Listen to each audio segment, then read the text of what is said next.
So here we are. It's 2020, January 1st to be exact. I'm coming out early this morning, recording a new episode. I have a lot to talk about, so this is going to be a fun one.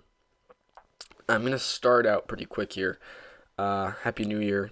Just putting that out of the way. And before I start this, I just wanted to say, if you're watching this and you're not subscribed, it would help so much if you did, because if you flip your phone back straight up and down, you'll see I only have 19 subscribers at the moment. So if you can subscribe while watching this video, it would do a ton of help. I wouldn't be asking unless I really needed it. And it would help a ton just in getting this out there, because the more people that are listening, the more inspired I am to give you guys things to listen to. So yeah, please subscribe if you can. But anyways, here we go. So, as I said in my last podcast, I went to the Dolphins game in Foxborough. I flew down to Foxborough from the Midwest and watched it live from the sideline. I'm going to talk about the Dolphins game right now, and then after that we'll go into more general topics about the Patriots regarding the playoffs and such. But here's my recap. I kind of have a few theories here, because when I was watching the game, it seemed more like a preseason game than a season game, and that's kind of hard to understand. But it just seemed like we weren't trying super hard to beat the opponent. It seemed more like we were just trying to make things work for us. There were a lot of times during that game where it felt like the Patriots weren't worried about the score, and they were more worried about making sure that their offense can do something. I mean, the defense just felt like they didn't show up. I mean, they had a couple stops here and there, but when it counted most, they didn't show up. And to me, I have a couple theories, and the one that sits bright at the top of the hill is that Belichick kind of didn't prepare defensively for this game at all. Maybe a little bit, but if anything, it was very small, is what I'm seeing. And what I'm also seeing is that he put the majority of his focus this week into making the offense work without Julian Edelman. I think this week was somewhat of a bye week for Julian Edelman, and they tried to make it so that Edelman had to do the least. Because I'm pretty sure this was his worst game of the season. And I wouldn't be surprised if they, you know what, Edelman? We're not going to use you that much this week. We're going to try to get our other offensive weapons working, like N'Keal Harry, like Mohamed Sanu, like apparently Landon Roberts, and a little bit Philip Dorsett. They threw it around to a lot of other people. And you can't convince me that the Miami Dolphins defense shut down Julian Edelman when nobody else this season has. I'm not gonna bite it. I personally do not see that as a possible thing. Considering what he's done this year up to this point, I really don't see that as a possibility. What I think happened was the Patriots are trying to get their offense to work. And part of me wonders, I'm not completely sure, I might be wrong about all this, but part of me wonders if Bill Belichick said, look, our offense is not where it needs to be. Defense, treat this game like a break. Play as well as you can, but we're not going to prepare a ton for it. We'll prepare for the other teams. And if he said, offense, we're going to get you guys to work, even without Edelman. And then when we throw Edelman in, you guys are going to be great. Our offense put up 24 points. We were all right that game. We weren't great, but we were good. We put up enough points to win a game. Our defense didn't show up, and that was our downfall. Now, a lot of people are wondering, and a lot of people are mad at Belichick, mad at the Patriots. Why didn't we go for the touchdown or any points at all at the half.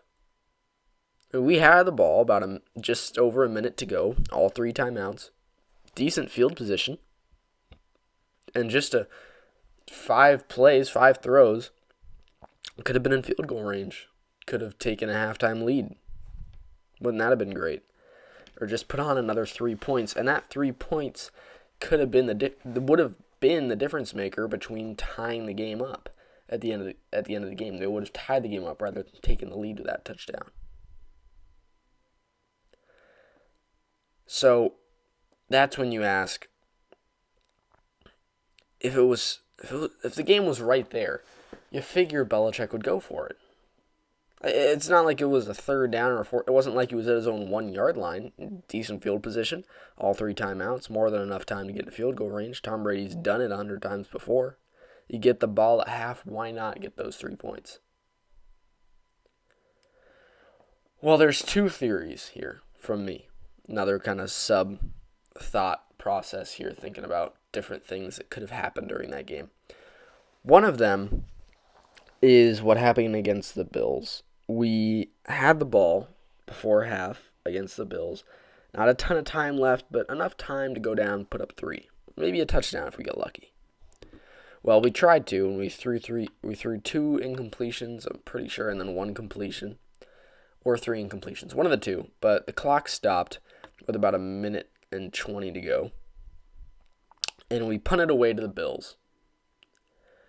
The Bills picked it up and went down and scored some points.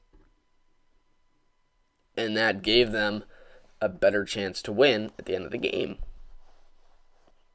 And I wonder if Belichick thought, you know what, I'm not going to risk that. It's a close game. It's obvious that our defense isn't doing great. Our offense isn't doing great. We're doing good, but we're not great. Let's not risk giving up those points. Let's keep the score how it is and score coming out of halftime. No need to risk it. We're not down by a bunch. Let's just end the half. Now, the one problem with this is how they ran out the clock. If they were to run out the clock, you'd think they'd just kneel it, right? You'd think Brady would go out there and kneel it twice, and that'd be the end of the half. Well, no. It's not what they did. They ran it with Sony Michel for, I don't think it was a first down, but they ran it with Sony Michel, and then kind of just acted like it was normal play. Ran it once with Sony Michel, came back up to the line, ran it again, and then they went off the field. And I was thinking to myself on the sideline watching, I was like, why didn't they just kneel it? Seems like something the Patriots would do would just be to kneel down and end the half, if they wanted to end the half, that is. And then I kind of came back to the thought of, what if they were trying to just see if they could get some offense going? Again, it's things like that, those smaller moments that made it feel more like a preseason game. Because in a preseason game is when you don't go for all the scores. You go to find success, offensively and defensively. Preseason game's less about winning. It's more about finding consistency in your play calling. Finding ways to find success on the field when it counts. And right then is when it doesn't count, a preseason game. And Belichick felt like it didn't count. Even with a bye season in jeopardy. Or a bye week in jeopardy. My bad. So then that brings me to a bigger theory here. And it's kind of far-fetched, but it's possible. And that theory is that Belichick sat there in the week between the Bills and the Dolphins and said, our offense is not where it needs to be to win games. And if he said, our defense is not where it needs to be. And I really truly wonder, if Belichick thought to himself and said, you know what, I'd rather have 2 games before we start playing teams like the Chiefs and the Ravens. I wonder if he said to himself, I'd rather play a team like the Titans or the Steelers or the Raiders. I'd rather play one of them. 1 extra game just to get everything set in stone. 1 game that I know I can win while setting our offense in stone. while getting our offense where it needs to be, getting our defense where it needs to be. I know it sounds far-fetched, but it seems like a Belichick thing to do, where he would purposely take that loss and kind of move into that next week and say, all right, let's set things in stone. Let's play another team we can beat and find our offense, because we're not 100% yet. Not close. Maybe 75, 70%. And he wants to be 100 going into the playoffs. Last year against the Jets, our offense was 100, our defense was 100. We shut out the Jets in Week 17. And then we had a bye week, and we went into the playoffs and destroyed the Chargers. 35 points in the first half. I think it was 35-7 at halftime. That kind of segues into my next point. All these people saying, oh, Patriots can't beat good teams. Patriots are bad, this, that. We're 12-4 this year. Last year, we ended 11-5. And I remember going into the Chargers game, everyone was against us because the Chargers were a 12-4 team. They had a great roster. On paper, it looked like it was going to be a shutout. Just like this year, we didn't have a ton of great receivers. We had Hogan, Dorsett, and Edelman. Gronk, too. I'll give you Gronk. But our receiving game was nothing near what it had been. Somewhat like this. I mean, this year it's worse, but still, it's similar in what one of our big problems was. And our running game was not very consistent either, even with Gronk and Devlin. So we went into the playoffs, everything against us. Everybody said we were going to be a one-and-done team, count us out, bet against us, get your money. And at halftime of the Chargers game, everyone was sitting there like, what is happening? The 11-5 Patriots, who got practically shut out by the Jaguars, got destroyed by the Titans. That Patriots team who lost to the Steelers 17-10. That Patriots team who lost to the Dolphins on a fluke play is beating the 12-4 amazing rostered Chargers 35-7 at halftime. We went on to win that game. I think it was 40-something to 20-something because our defense kind of just took the fourth quarter off. But, case in point, we came out there and we stunned everybody. We did not look like the team that was playing in the regular season. We looked like a team that, we looked amazing that day. Our offense, every single drive, it was just touchdown. And it wasn't like starry plays. It was 5-yard outs, 4-yard runs, an occasional 10-yard run, 5-yard pass, 6-yard pass, 7-yard pass, screenplay. It looked robotic. We marched down the field over and over and over. And we drilled them that first half. And we won the game because of it. And then we went on and we played the Chiefs. And we shut out Patrick Mahomes in the first half. We were up 14-0 at halftime. Patrick Mahomes put up 0 points in the first half. 0 points. And our defense looked really good that first half. Everyone said, wow, this defense that let up so many points against the Titans, the defense that let up so many points against the Jaguars, against the Dolphins. How are they shutting out Patrick Mahomes this first half? That's the unstoppable MVP Patrick Mahomes. How are they stopping him? How? Well, we went on to win that game. It was close because the Chiefs did battle back. But our offense still was great that game. Our offense was great. Our offense was pretty good all year, but our offense was great that game and in the Chargers game. Then, we go to the Super Bowl. Still, everyone's betting against us. Still, after we dominated the Chargers, after we shut out Patrick Mahomes in the first half and beat them in overtime. People were still yelling us out against the Rams. Still basing our ride off of luck, saying that the coin toss was the reason we won. The reason we won is because we shut out Patrick Mahomes in the first half. The reason we won is because our offense did great that day. The reason we won against the Chargers, part of me couldn't tell you. I'm not Bill Belichick. But I can tell you, he knew he was going to shut out the Chargers. I can tell you that. He knew he was going to win that game. Because by the end of the season, he had his team figured out. By the end of the season, he said, all right, we're good. We're ready. This is what we're going to do. This is how we're going to find success. This is how we're going to win the Super Bowl. He figured it out. He spent the entire season, lost 5 games to do it, figuring out what worked, what strengths we had, and how we could attack them to maximize our potential, defensively and offensively. And he did it perfectly. Because we went in against the Rams and we held them to 3 points. The best offense in the NFL was held to 3 points by us.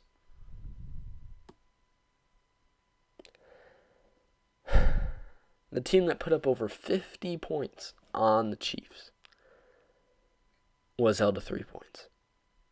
Todd Gurley was held to 3 points. Brandon Cooks, Cooper Kupp, Sean McVay's so intelligent, magnificent offense. Sean McVay, this genius young coach who's going to be, might be one of the greatest coaches of all time in the future. Held to 3 points. And we put up enough to win.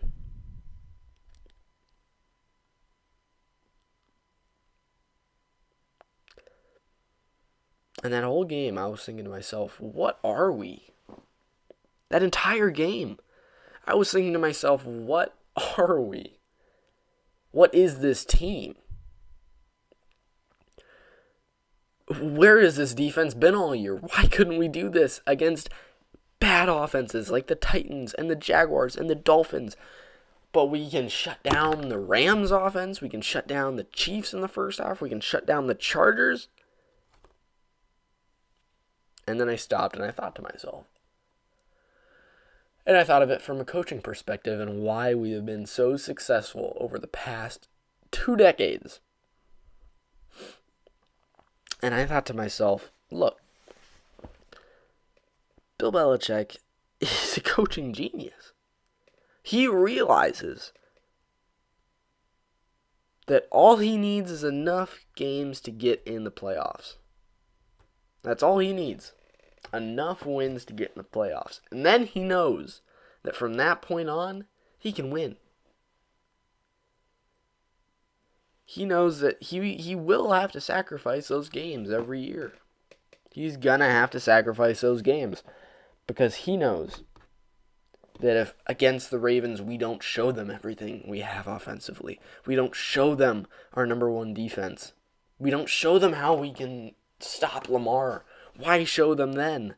They're only going to come up with a counter. Something we can't prepare for. But why not let them walk all over us and see what they do? Study it, learn from it, master it.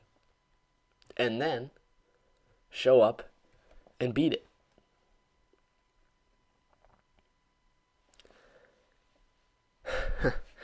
Show up and beat it.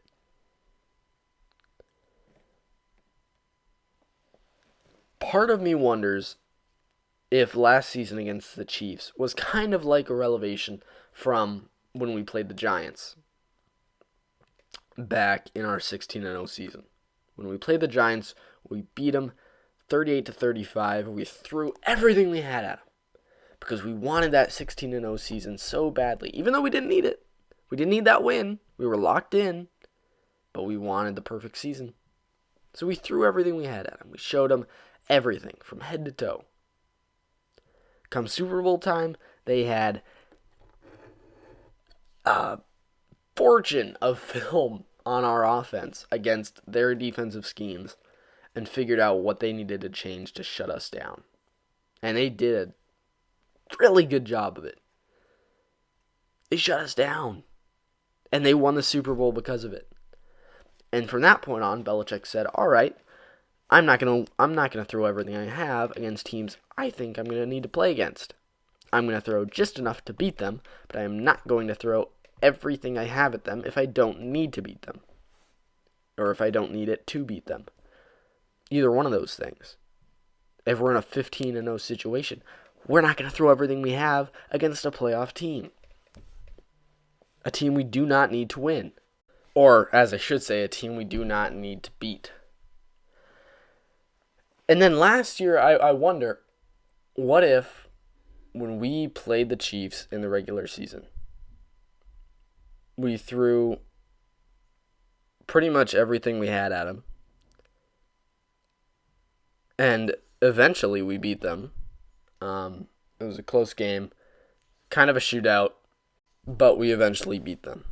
I'm pretty sure it was upper 40s, lower 40s that we beat them, and I don't know the exact score. But we beat them, and we threw a lot at them. And part of me wonders if when they made it so close in the second half, if he said to himself, what if I didn't show them that? Could we have beaten them more easily? Could I have shut down Patrick Mahomes in the second half as well?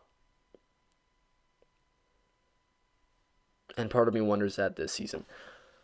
Why, oh why, would we beat the Bills twice? A pretty good team. The Bills are not a bad team. They are a good team. Why would we beat the Bills twice and then go on to get destroyed by the Ravens, shut down by the Chiefs, taken down by the Texans? Why?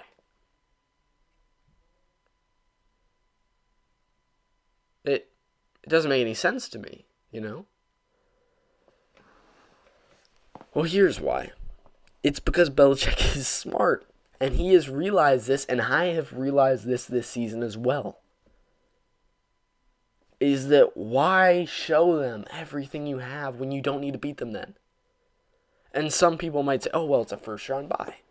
Home field advantage. Well, part of me wonders if Belichick doesn't care about home field advantage. If he doesn't care about a first-round bye, and that might seem far-fetched because a first-round bye is definitely going to help you to win. It's easier to win against 3 teams than 4 teams.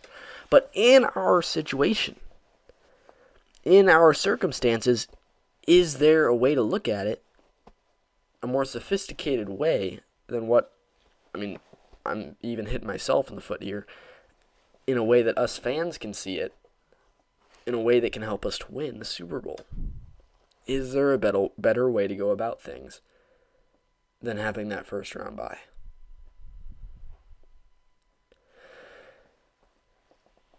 It's obvious he didn't throw the game because he tried to win at the end. And who knows, maybe he tried to do that just to make people think he didn't throw the game. But either way, we were being doubted. And that's expected. I don't blame people for doubting us. I doubt the Baltimore Ravens if they went through what we have gone through. I would doubt the Saints if they went through what we have gone through. But the difference between the Saints and the Ravens and any other team in the NFL and the Patriots is that the Patriots have been successful for the last 20 years. And it's not for nothing.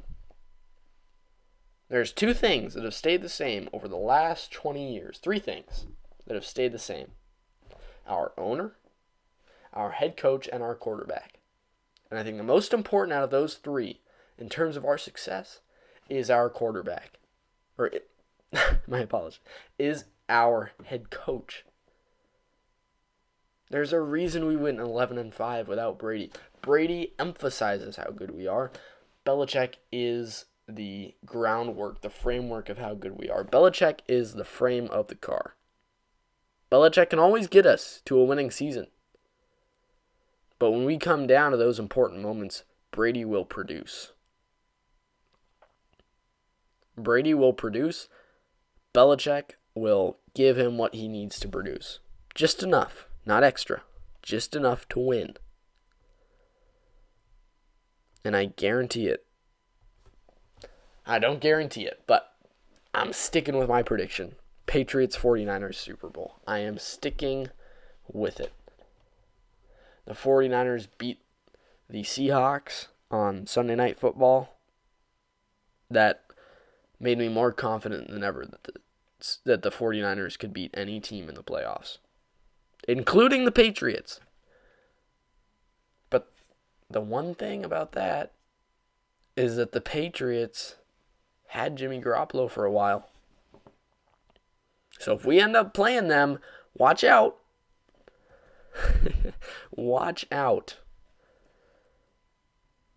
Because in that case, we might know a little something about Jimmy Garoppolo. We might know a way to shut him down. Or we might not. It might be a high-scoring affair, but something is going to be great about this next Super Bowl. Something about it. There's going to be a lot of points scored. It's either going to be by both teams or one team, but it is not going to be another Rams Super Bowl. Guarantee that. But, anyways, I'm going to go ahead and look back here at my notes and see if there's any other things about my... Alright, there's a few more things I want to talk about in relation to the Dolphins game. I went a little off topic, but what I saw at the Dolphins game is that here's a few things I saw. Brady spends the vast majority of his time sitting down with his eyes on an iPad. That's what he spends the majority of his time doing. As he's playing the game, he is studying the game. He is studying what the defense is doing, and he's looking for things they do multiple times. He's looking for things he can see on the field, and he's looking for things he can beat. Things he can find success against. He's looking for how the defense is playing and how he can counter that offensively. Him and Josh McDaniels both. And another thing I saw, it's kind of more of an interesting thing rather than a statistical football thing. It was just interesting to me. Is that the NFL players are big. I mean, it's hard to tell on TV, but they are massive. I mean, even Edelman looks pretty big. I mean, Brady, he is way taller than I thought. I mean, Brady's got to have no problem looking over the O-line. He is a big man. I can tell you that. The stadium is great. I mean, they have the whole Patriots place with the mall. We didn't walk too far into the mall because it was about an hour before kickoff when we got there, and or I think it was an hour and a half before kickoff when we got there, and we were going up to Patriots place, and it's an interesting area. They have a pink store. They've got a Bath and Body Works. I don't know why.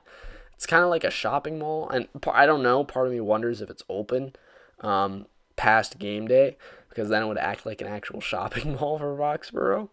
But on top of that, and I already talked about how it seemed like a preseason game, but one last thing I wanted to talk about this game is that I'm at a crossroads between whether it's Brady or the receivers.